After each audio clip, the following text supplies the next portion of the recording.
네, JST나 주주 여러분들 반갑습니다. 세령의장입니다. 자, 오늘 JST나가 상한가를 기록을 했어요. 자, 이 이유에 대해서 그리고 그동안 어떤 흐름들이 있었는지 그 차트랑 이슈 흐름을 그대로 연결해서 정리를 해볼 건데요. 자, 우리 여러분들이 오늘 이 이슈에 대해서 조금 집중을 해보셔야 되는 게 뭐냐면 이건 테마성이 좀 강하기 때문에 앞으로 어떤 이슈가 있을지에 따라서 또 이제 급등 모멘텀을 탈 수가 있거든요. 그러니까 제가 말씀드리는 부분들 잘 숙지를 하시고 앞으로 주가의 흐름까지 같이 한번 예측을 해보도록 하겠습니다. 자, 일단은 이 JST나가 이 아이유가 광고하고 있는 모델로 있고요. 자, 이 JST나는 패션 주얼리 그리고 핸드백 전문 업체인 핸드백 전문 기업인데요. 자, 31일 오후 2시 5분 기준으로 해서 자, 무려 이렇게 상한가를 가서 3,905원으로 지금 거래가 되고 있고요. 자, 이제 주가는 이제 장기 박스권을 드디어 돌파를 해줬어요. 자, 최근 들어서 이 남북 외교 재개에 대한 그런 기대감이 커지면서 강한 매수세가 지금 몰리고 있거든요. 자, 사실 겉으로 보면 이 JS티나가 무슨 뭐 액세서리 패션 기업이 남북의 경협이랑 무슨 상관이 있지? 뭐 이렇게 생각하실 수도 있을 것 같아요. 자, 그런데 이런 것들이 바로 시장에서 얘기하는 테마주이기 때문에 언뜻 관련이 없어 보여도 과거에 이 JS티나가 이 로만손이라는 이름으로 이제 입주를 했던 개성공단에 입주했던 기업이었다는 사실 하나만으로도 이렇게 대북 모멘텀이 이슈가 터지면 바로 주목을 받게 되는 겁니다. 또 지금 정권이 이 대북 이슈가 많은 만큼 앞으로도 조금 더 올라갈 수 있는 그런 가능성이 높다라고 하는 거예요. 자, 이 JS티나라는 기업은 원래 1999년에 이 로만손이라는 이름으로 설립된 이 시계 주얼리 제조업체였고요. 자, 그 당시에는 다른 기업들과 함께 이 개성공단에 진출을 해서 직접 생산 공장을 운영했던 이력이 있어요. 자, 이 인연이 지금까지도 남아서 이 남북 관계가 조금만 개선될 기미를 보여도 시장에서는 이 경협 수혜가 가능성이 있는 종목으로 분류가 되는 거죠. 자, 물론 지금은 이 개성공단이 폐쇄된 이후에 이 JS티나도 당시 로만손이라는 이름으로 운영했던 그 생산 시설을 아예 철수를 한 상태인데, 그런데도 이 투자자들 사이에서는 로만손이 개성공단 관련주라는 인식이 꽤 깊게 자리를 잡아왔어요. 자, 그 이후에는 이 사명을 JS티나로 바꾸고 이제는 시계보다는 주얼리, 핸드백 같은 브랜드 사업에 집중을 하고 있는데, 그럼에도 불구하고 남북 관계가 조금만 개선되는 그런 뉴스가 나와줘도 이렇게 상한가로 바로 갈 수 있는 종목이라는 거죠. 자, 그래서 오늘 이런 인식이, 오래전 인식이 다시 한번 작동한 결과라고 볼 수가 있고요. 최근에 북한과 미국, 그리고 한국 정부 간의 대화 재개 가능성이 언급이 되면서 과거의 남북 경협의 상징이었던 개성공단, 재가동에 대한 기대감이 좀 살아나고 있죠. 자, 그 기대감이 투자자들의 매수 심리를 자극을 하면서 오늘 상한가가 터졌다. 자, 실제로 JST나는 오늘만 하더라도 거래량이 좀 폭발적으로 터져줬고요. 이런 뉴스가 있을 때마다 이렇게 빵빵빵빵 주가가 터지기도 해요.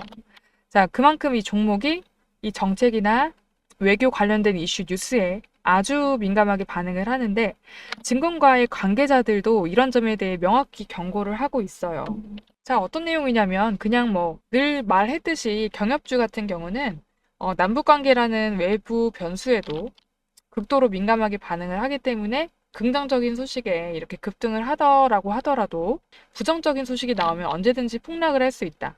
뭐 이런 것들인데 즉 실제 뭐 기업의 실적이나 본업과는 무관하게 테마의 이슈만으로도 움직일 수 있는 종목들이기 때문에 우리 여러분들 주주분들 입장에서는 항상 위험성을 알고 조금 더 신중하게 접근할 필요가 있다. 이런 것들을 강조를 할게요. 자, 여기에 더해서 이 국정원의 분석 내용도 있는데요. 자, 김여정 북한 노동당 부부장이 최근 잇따라 내놓은 대남대미 담화에서 국정원은 이렇게 분석을 했습니다. 북한 스스로가 핵 능력이 강화됐고 러시아라는 뒷배나 파병 등으로 지금까지 훨씬 유리한 전략적 환경이 조성됐다는 자신감을 가진 측면에서 담화가 나왔다. 이렇게 했는데요. 이 말은 북한이 지금 남한이나 미국을 상대로 기선을 잡고 있다 이렇게 판단하는 분위기라는 거예요. 그러니까 이제 단순히 남북 관계가 부드러워지고 있다 이런 신호만 있는 게 아니라 북한 내부의 정치적 의도나 계산도 깔려 있을 수 있다. 이런 흥미진진한 이야기들이 있는데, 자, 이런 것들 뭐 복합적인 이슈들이 굉장히 많이 얽혀 있다 보니까 지금처럼 경협주, 대북 관련주들이 한번 불이 붙으면 엄청난 속도로 달려가기도 하고 반대로 악재 하나에 순식간에 꺼질 수도 있어요. 자, 그래서 오늘 같은 날은 이렇게 뭐 종목을 봤을 때 이 왜 올랐나 이런 것들을 보는 게 아니라 얼마나 불안정하게 움직일 수도 있는가 이런 것들도 같이 한번 체크를 해보자고요. 자, 그러면 지금처럼 이슈 하나로 급등이 나왔을 때 앞으로의 또 이런 흐름이 반복될 수 있을까? 이런 것들을 우리가 바로 체크를 해야 되잖아요. 결론부터 얘기하자면 그럴 가능성이 충분히 있다라고 보고 있어요. 자, 지금처럼 이 정책의 방향이 어느 쪽으로 기울고 있느냐 이런 것들을 보면 단서가 나오거든요. 이제 민주당 같은 경우에는 자, 이렇게 개성공단 재개 추진이라든가 금강산의 관광보건 시도, 남북 철도 연결, 자, 그리고 대북 인도적 지원 확대, 뭐 이런 것들이 지금 정부에서 공식적으로 내세우고 있는 기조인데, 여기서 이제 JSTN하고 연결되는 핵심 키워드는 바로 이제 개성공단 재개 추진이겠죠. 앞서 말씀드렸듯이 이 기업은 과거 로만선 시절에 개성공단에 직접 입주를 해서 시계를 생산했던 회사죠. 그렇기 때문에 앞으로도 이렇게 개성공단 재개 추진 이런 느낌으로 이런 논의만 나와도 바로 시장에서 반응이 오는 구조고요. 그리고 뭐 SOC나 대북 인도적 지원 같은 키워드도 이제 남북의 경제협력 전반의 흐름과 연결이 되기 때문에 관련 테마가 앞으로도 계속해서 살아날 수 있는 기반이 있다.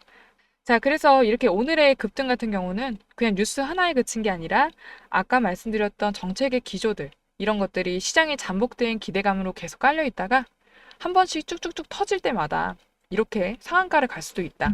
이렇게 볼 수 있는 거죠. 자, 그래서 앞으로도 이 개성공단 재개 관련 뉴스라든가 민주당의 대북 정책 언급이라든가 남북 철도나 금강산 관련 보도, 이런 것들, 이런 세 개가 다시 나올 경우에는 오늘처럼 JSTNA가 대표 종목으로 먼저 반응할 가능성이 높습니다. 자, 그래서 이런 시기들을 잘 체크를 해야겠죠. 자, 그러면 이 차트상으로 본다고 하더라도 사실은 2024년 12월부터 이렇게 상승 랠리가 이어지고 있어요. 자, 이렇게 보시면 12월 16일에 JSTNA 주가 촉각, 작년이에요. 대북 정책 의지, 트럼프 북 문제 담당 특사 발표, 이런 기사가 한번 났었고요. 그거의 모멘텀을 타서 이 2024년 12월에 중순부터 이렇게 주가 랠리가 한번 나왔었고요. 2025년 들어서는 6월 기준으로 해서 주가가 급상승을 했죠. 6월 보시게 되면은 6월 5일 날 이렇게 한번 급등이 상한가가 나와줬었는데, 자, 여기 보시게 되면은 6월 5일 남북 경협주 불붙었다. 아까 주가에서 보여드렸듯이 상한가 간 이유가 있었죠. 6월 5일에는 이재명 대통령이 전날인 6월 4일 날에 이종석 전 통일부 장관을 국정원장 후보자로 지명을 했어요. 이종석 후보자는 NSC 상임위원장을 지낸 외교 통일 전문가인데 대통령실은 그에 대해서 이렇게 평가를 했죠. 뭐 적격인 적임자라고 이렇게 표현을 했고요. 이 발언들이 남북 정책 기대감을 자극하는 계기가 됐고요. 그때 JSTNA는 이렇게 상한가를 가주면서 급등세를 보였죠. 자, 이어서 6월 9일을 볼게요. 자, 이 6월 9일에도 JSTNA가 상한가에 가까운 24% 상승으로 마무리를 해줬는데요. 자, 그 이유는 정부가 대북 확성기 방송을 중단한다고 발표를 했어요. 자, 이재명 대통령이 대선 후보 시절부터 한반도 긴장 완화를 위해서 확성기 방송을 멈추겠다고 말했었는데 취임 일주일 만에 이 공약이 실제로 이루어진 거죠. 자, 같은 날 통일부 같은 경우에는 민간단체 대북 전단 살포 중단도 요청을 했고요. 군 당국 역시 확성기 방송을 중지를 하면서 남북 긴장 완화 조치들이 연달아 나왔었어요. 자, 참고로 이 대북 확성기 방송은 윤석열 정부 때 6년 만에 재개됐던 거였는데 이번에 재개 1년 만에 다시 중지된 거죠. 자, 다만 군에서는 이 중단이라는 단어 대신에 중지라는 표현이 있어요. 자, 그래서 이거는 향후에 북한의 움직임에 따라서 확성기 방송을 다시 할 수도 있다는 가능성을 시사한 거다. 이렇게 볼 수도 있고요. 이런 조치들이 이어지면서 이 JSTNA가 남북의 경합주로 시장의 주목을 받게 됐고, 과거에 개성공단 내 협력 업체를 통해서 이 손목시계 생산해서 납품했던 이력이 있기 때문에 이번에도 경합 테마주로 분류가 됐다. 자, 그래서 6월 9일 같은 경우는 대북 확성기 방송 중지를 계기로 해서 수혜 기대감이 커졌기 때문에 이렇게 상한가가 나와줬었고요. 그리고 6월 18일을 볼게요. 6월 18일 경우에는 주가가 좀 눌린 경향이 있었어요. 자, 이때는 한국거래소에서 제이스티나를 투자 주의 종목으로 지정을 예고했어요. 자, 이거는 단기 급등에 따라서 감시성 조치였고요. 이런 조치가 내려졌음에도 제이스티나는 이렇게 거래량이 꾸준하게 유지가 됐고요. 주가도 일정 구간에서 별다른 큰 상승은 없었지만 주가가 이렇게 횡보를 해주면서 다음 이슈를 기다리는 흐름이 이어졌던 거죠. 그리고 마침내 오늘 이렇게 7월 31일 날에 상한가를 가졌죠. 이 흐름은 이슈가 끊기지 않고 이어지고 있고 정치나 외교 쪽에서 남북 관련 이슈가 계속해서 자극을 주고 있었고요. 지금 정부 자체가 남북 관계에 대해서 긍정적인 흐름을 계속해서 유지를 하고 있기 때문에 이 테마가 자주 작동할 것으로 보입니다. 자, 결국에 이 제이스티나라는 종목 자체는 이렇게 투자주의 지정 예고에도 시장 관심이 꺼지지가 않았고 차익 실현보다는 추가 모멘텀을 기대감으로 이어지면서 오늘 상한가로 다시 진입을 하게 된 거죠. 이 흐름은 앞에 앞서서 말씀드렸듯 몇 가지 이슈가 더 있었죠. 이 개성공단 재개라는 부분과 또 지금 정부의 대북 정책이 언급이 몇 번이나 될 것이고 그 다음에 남북 철도나 금강산 관련 보도가 조금씩 앞으로 나올 가능성이 있으면서 제이스티나가 계속해서 수혜주로서 수 있다는 말씀 먼저 드리겠고요. 자, 이런 대북 정책 테마 이슈가 강한 그런 종목 같은 경우에는 언제나 타이밍이 중요하니까 이슈와 흐름을 놓치지 않으시는 게 핵심입니다. 자, 그래서 오늘 상한가 간 이 JST나 당장 내일 사라는 말씀은 안 드릴게요. 대신에 눌릴 때 어디서 다시 쏴줄지. 자, 그리고 정확히 수치로 짚어드릴게요. 제대로 들어가면은 20% 정도 수익은 어렵지 않으실 거예요. 자, 이 종목은 단순히 액세서리 기업 아니죠? 과거에 또 개성공단, 시계공장, 아까 계속 말씀드리고 있죠? 자, 그래서 대북 경협 테마주 대표 종목으로서 한미 회담이나 남북 SOC가 논의가 재개가 되면은 다시 한번 상한가 봐줄 수 있고요.